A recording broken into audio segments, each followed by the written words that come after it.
Welcome back to Keep On Collecting, and it's Matt here for a quick video.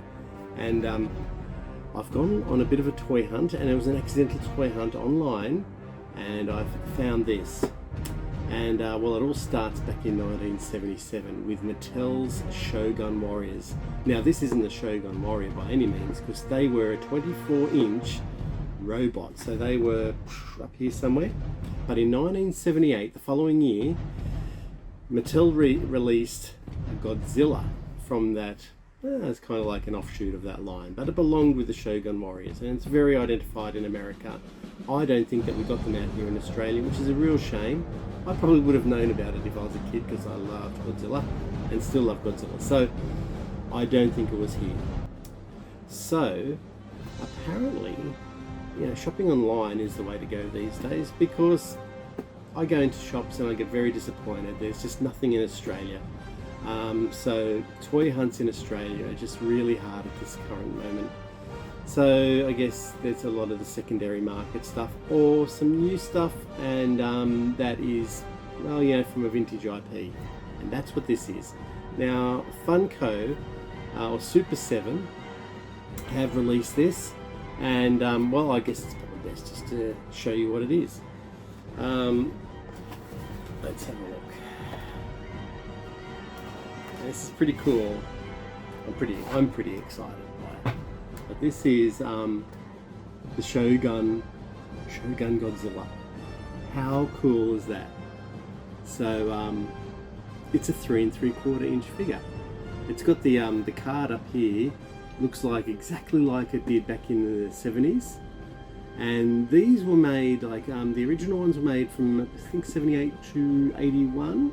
They even released I think it was a Super Monsters sub line with Rodan, which is a really very hard to find item, and even these complete are very hard. Now they had the tongue sort of came out and it had a firing right fist.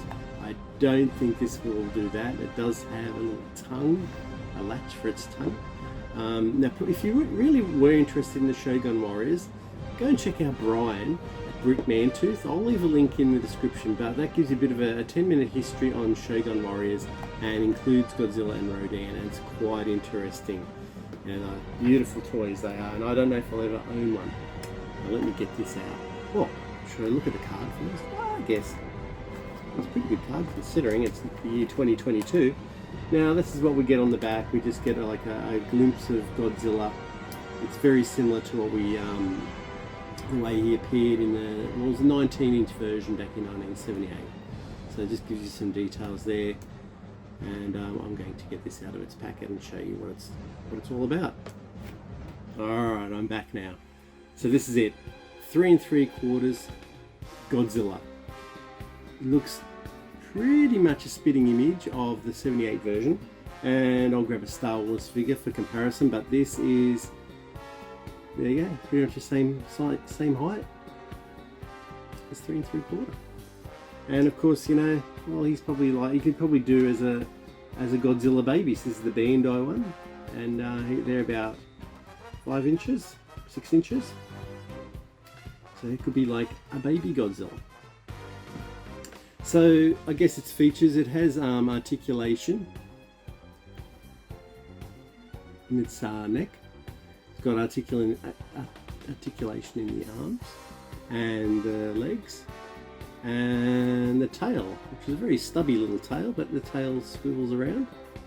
I noticed that this hand, so this hand does, this is the right hand that would fire in the 1978 version, but this one actually just twirls around. It's, you know, spins around. It's articulated, whereas the left hand is not articulated. So I guess that's to compensate for that fist. And here is the special feature, the tongue. So they had something similar in the 78 version, and there you go. Just push that down, and that's the flame tongue. So let's have a look at that. That's pretty cool. So it's nice dark green. It's got like the yellow toes on it, just like the 78 version. Just minimal spikes. I think the back spikes came down to the edge of the back and they weren't on the tail in the 78 version as well. So it's just like a miniaturized 78 version. It's really cool. And it's really nice of Funko Super 7 to release something like this for us average people who can't get hold of a 1978 version. And that'll be sitting over there with the rest of my Godzilla figures. Pretty happy. Alright, thank you very much for joining me in another episode of Keep On Collecting. It was just a quick one, just something short and small, just a little bit like this guy. But you know, we appreciate it. Super 7 doing a wonderful job for us collectors, and who knows where this line will go. Maybe some Shogun Warriors, maybe Rodan, which would be super cool. Like to do that for us collectors who it's really hard to find these, you know, the original ones from 1978, a little bit out of our league.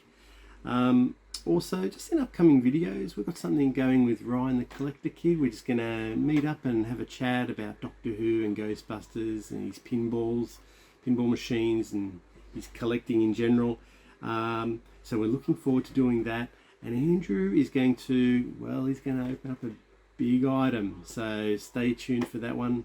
And myself, well, I have found a grail piece in Sydney, no less, and I couldn't believe it.